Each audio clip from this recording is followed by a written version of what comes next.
a falta de direitos e todos os modelos que sempre levaram à recessão, ao desemprego, ao arroxo salarial e à exclusão. Vocês, muitos de vocês, têm 18, 20 anos. Quando Lula chegou na presidência, vocês tinham 8 ou 10 anos. E vocês talvez não se lembrem, talvez os pais e as mães contem, mas quando Lula chegou na presidência, houve uma expectativa muito grande da nossa população. E hoje aqui o Jefferson falou que a esperança venceu o medo. Naquela época, em 2003, de fato, a esperança venceu o medo. Mas o melhor dessa história toda é que quando a esperança venceu o medo, o que nós conseguimos aqui no Brasil nesses últimos 12 anos, nos quais vocês tiveram participação direta? Nós construímos não só um país mais democrático, um país em que a participação das pessoas, o diálogo é uma regra, pelo menos para o governo do presidente Lula e para o meu. Mas nós construímos um país que nos últimos 12 anos foi o país que mais reduziu a desigualdade no mundo. Nós, aliás, somos um país contra a corrente que existe no mundo inteiro, que é a ampliação da desigualdade, tanto nos Estados Unidos como na Europa. O que se vê hoje é que os que têm os 1% que têm mais renda, detêm cada vez mais uma parcela maior da renda do país. Aqui no Brasil, nós tivemos um momento excepcional nesses últimos 12 anos. E esse movimento resultou numa mudança que nem uma onda que veio empurrando de baixo para cima. Nós não podemos dizer que essa distribuição de renda, que essa diminuição da desigualdade se deva ao fato que nós tiramos de uns para dar para outros. Não, o nosso modelo não foi o modelo Robin Hood. O nosso modelo, ele é diferente. Ele é assim: todos cresceram, todos ficaram mais ricos, mas quem aumentou mais a renda foram os mais pobres. É essa a diferença. Os mais pobres tiveram um crescimento, por exemplo, de 106%. A renda média do Brasil cresceu, para vocês terem uma ideia, 58%. Então, vou repetir: quanto mais pobre, maior o crescimento. É isso que ocorreu aqui no Brasil. E aí, eu estou aqui falando para a juventude. Sempre na vida a gente tem de ter um olho olhando o passado, outro olho olhando o futuro. Esse olho que olha o passado é para saber da onde nós viemos, para saber o nosso caminho. E eu quero dizer uma coisa para vocês: tirar 42 milhões de pessoas e elevar para a classe média é como tirar um país inteiro, uma Argentina inteira, e elevar para a classe média. Não contentes com essa mudança, nós também tiramos 36 milhões de pessoas da extrema pobreza.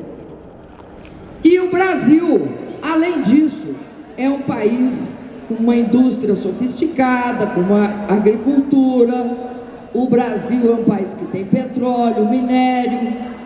E aí, eu quero dizer para vocês, de forma mais simples e clara possível, qual é o caminho do futuro? O caminho do futuro para o nosso país é a educação de qualidade, educação para todos os 201 brasileiros, 201 milhões de brasileiros. Esse caminho, cada vez mais, ele vai ter de dar conta de duas coisas. A primeira coisa que ele dá conta é que essa mudança de renda imensa que nós fizemos, aumento do salário real, do salário mínimo, com a valorização do salário mínimo, fim do arroxo salarial, além disso, aumento dos empregos, enfim, esse aumento da renda, nós queremos que ele seja permanente, que ele dure. Para ele ser permanente, para ele durar, nós temos de dar ao nosso povo todas as oportunidades para uma educação de qualidade. Essa é a chave. A chave é: continuamos com as nossas políticas sociais de distribuição de renda e o nosso futuro está baseado em dar continuidade e avançar na educação. Avançar na educação desde a creche até a pós-graduação. As crianças têm de ter creche de qualidade, porque a desigualdade tem uma raiz funda lá nos pequenininhos, nos brasileirinhos e nas brasileirinhas, que têm oportunidades diferentes e desiguais, porque nós, cada um é diferente do outro, tudo bem, mas as oportunidades têm que ser as mesmas. Isso é ter uma visão de mundo comprometida com o seu próprio povo. A outra característica da educação é que cada vez mais o Brasil vai precisar de técnicos, trabalhadores especializados, vai precisar de técnicos de alto nível, vai precisar de cientistas, vai ter de transformar, por meio desse instrumento fantástico que é a educação, a economia desse país, cada vez mais valorizando o trabalho de cada brasileiro e de cada brasileira. Por isso, tudo que nós fizemos, e fizemos muito, fizemos o Enem que faz hoje com que 9.519.000 estudantes tenham acesso à universidade pelo Enem. Ampliamos, como nunca no Brasil ampliou-se, as universidades federais que estavam sucateadas.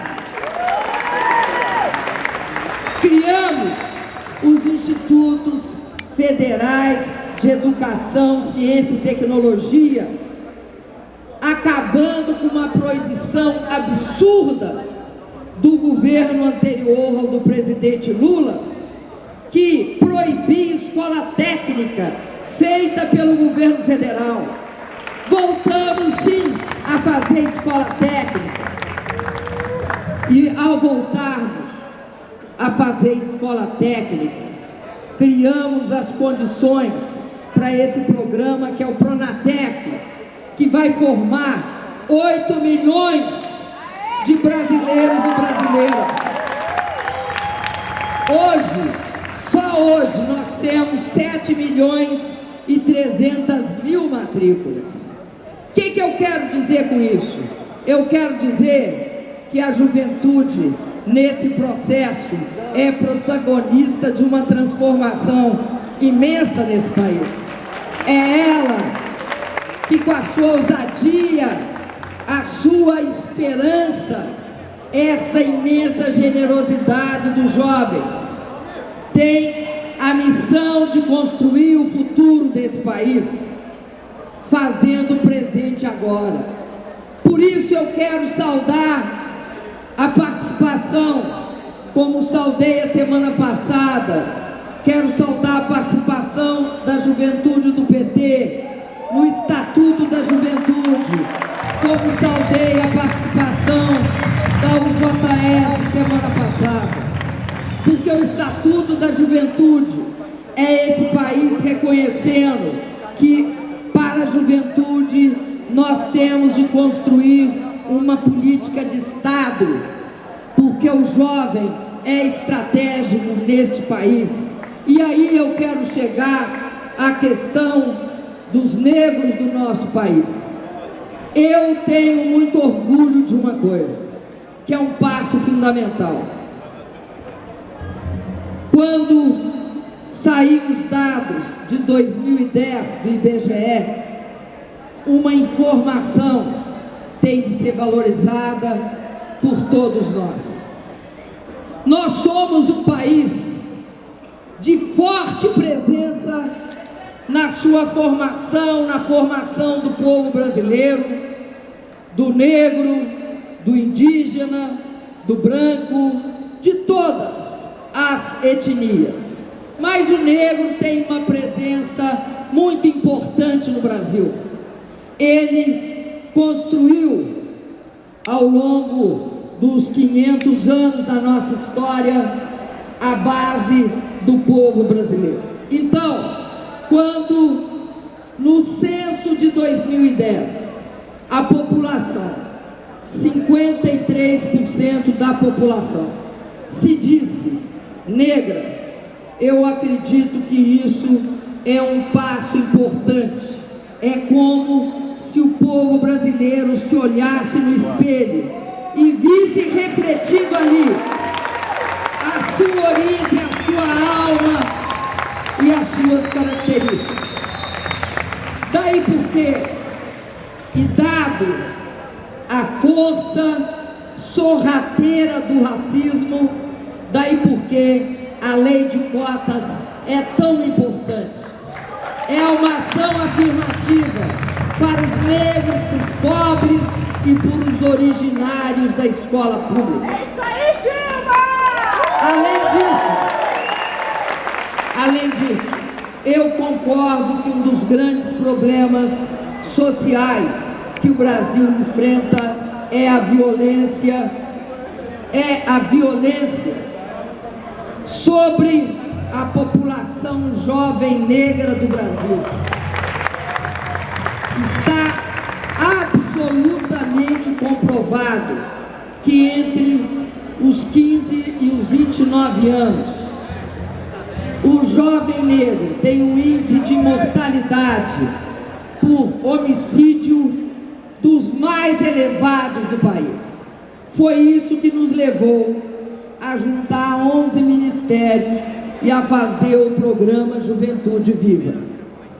É um programa que ainda está, eu diria, no seu início, mas ele é base para uma ação de Estado.